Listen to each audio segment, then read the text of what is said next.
entire planet, or is it just this particular region right No, here? we expected the whole world. We expect bits of India. We expect in the US, Oklahoma, you know, the Dust Bowl region. We expect that to get much, much drier over the next few decades. Oh my God. Right. And what about my home state of California here? Not looking great, I'm afraid.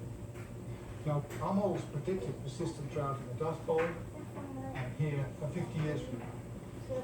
But we're just seeing the worst drought in 900 years here right now. So it's coming a bit earlier than we thought. We're talking about this happening over a period of a few decades. It's just consistent, not great news. No, but a lot of people now become confused about the issue.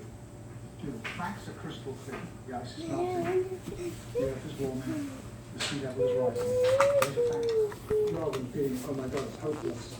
Say, okay, this is the problem. Let's be realistic. Let's find a way out of it. And there are ways out of it.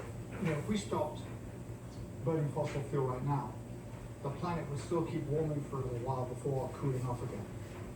So you're saying that if we do the right thing, we're going to heat up, or we're going to...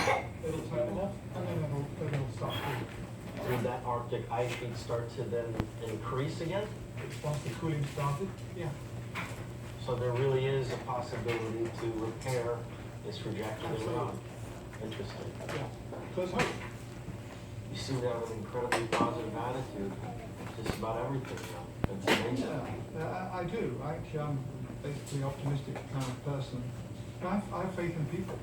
I really do have faith in people. And I think that once people come out of a fog of confusion on an issue or uncertainty about an issue and realistically appreciate it at some level, the threat, and informed of what the best action is to deal with it, they go on and do it. And what seems almost impossible to deal with